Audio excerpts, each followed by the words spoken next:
Alors attention, c'est lui le diable. Ça, c'est un titre inquiétant. Autrefois, lorsqu'un danger arrivait dans nos campagnes, on criait au loup, au loup.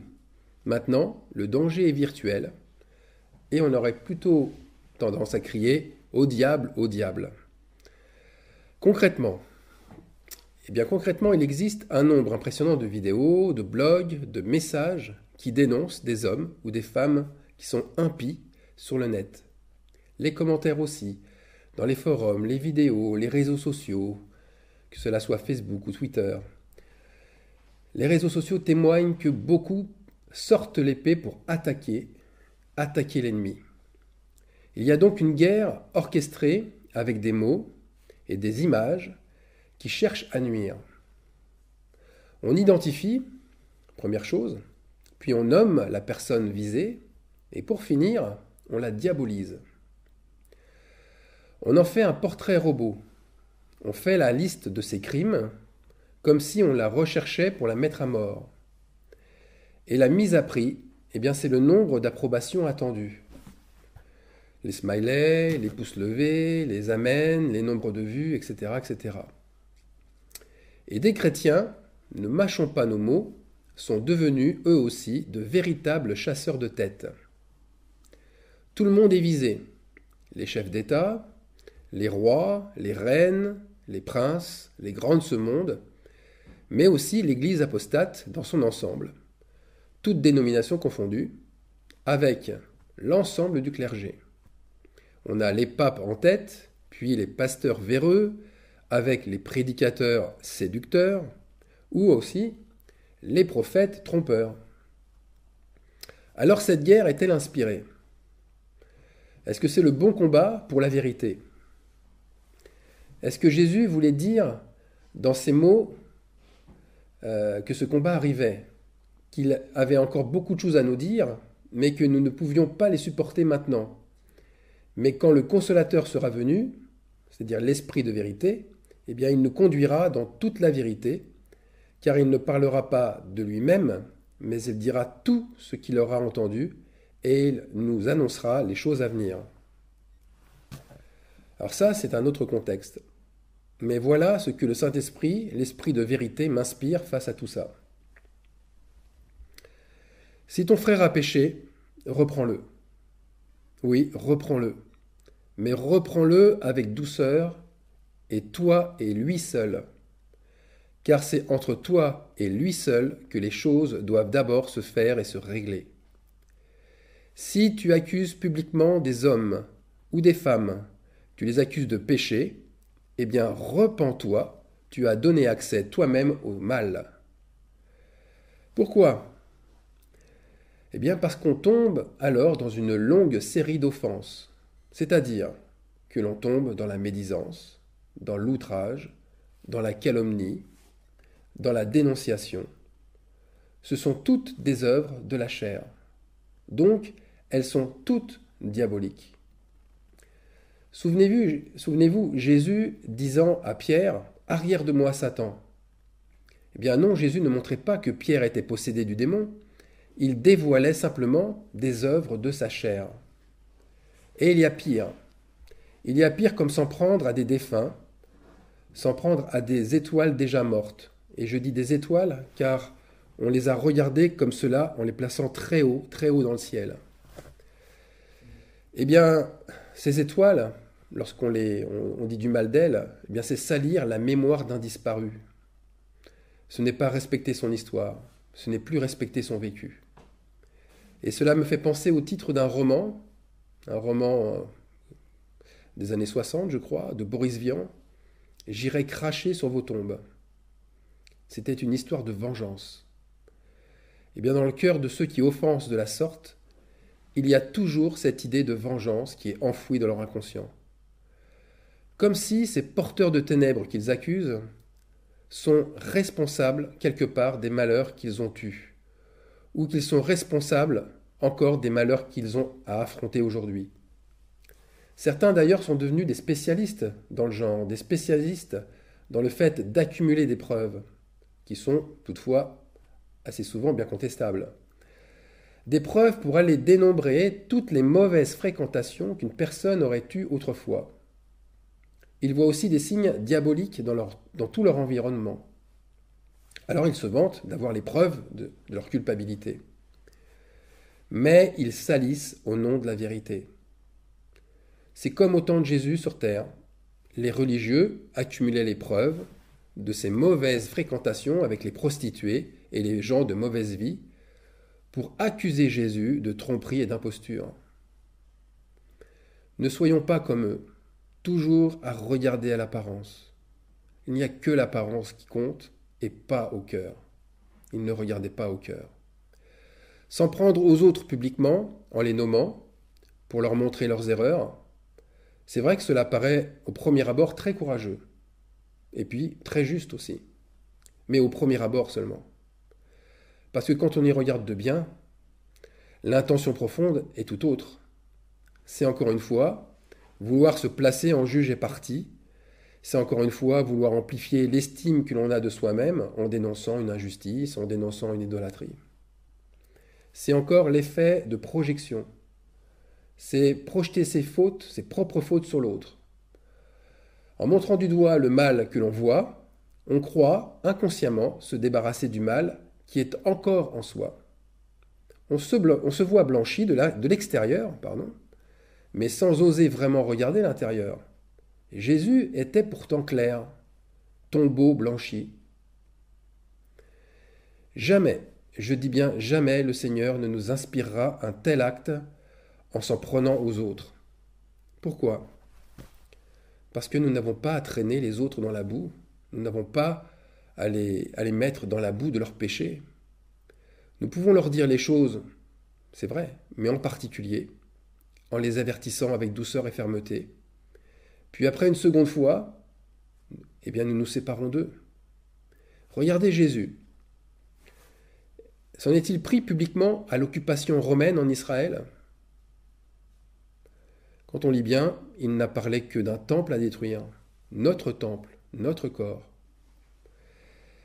Jésus s'est-il érigé contre le gouverneur d'Israël, Pilate ? Au contraire, Jésus, face à Pilate, ne répondit à aucune de ces questions. Jésus s'en est-il pris à Caïphe alors, le souverain sacrificateur, qui prophétisa qu'il devait mourir, car il gênait trop le Sanhédrin avec ses miracles? Non. Jésus fuyait leur présence, se protégeant des pierres, car son heure n'était pas encore venue.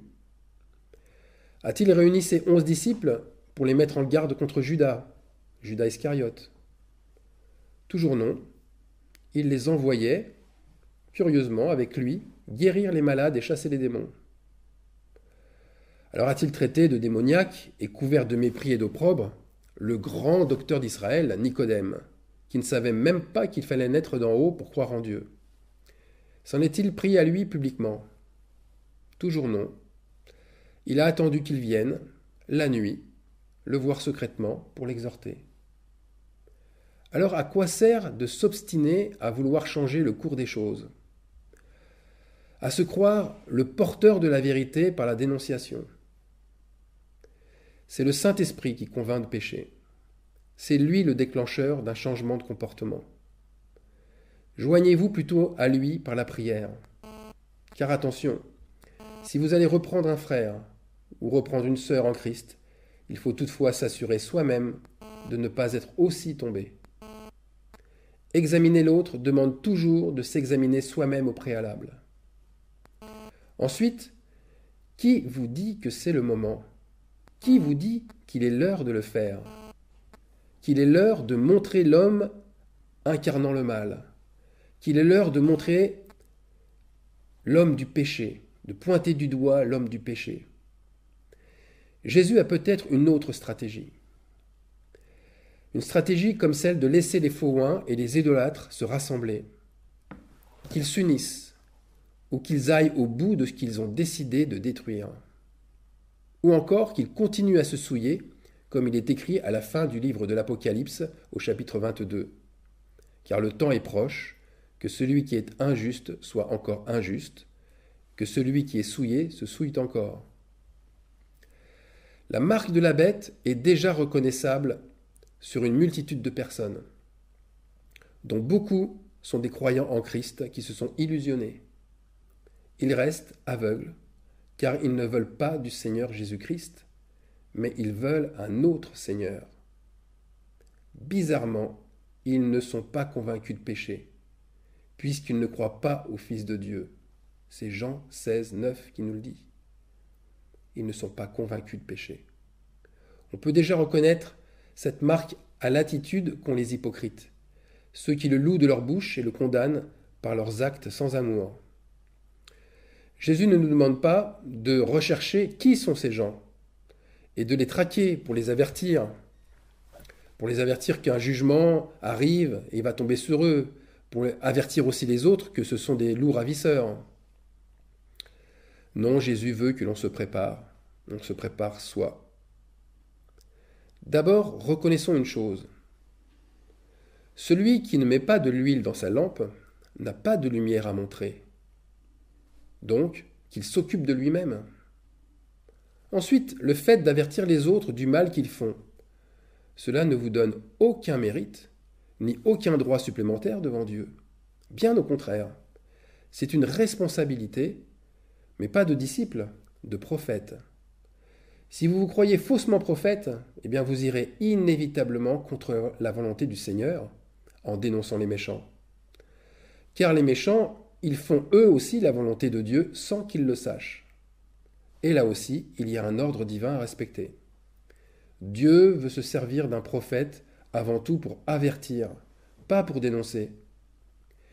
Élie le prophète avertissait le roi d'Israël, Akab et Jézabel de leurs péchés, pas pour les dénoncer, mais pour qu'ils se repentent. D'ailleurs, Akab s'est repenti une fois, mais voilà, sans profondeur. C'est pourquoi l'ordre, c'est que le Saint-Esprit inspire à un prophète pour cela.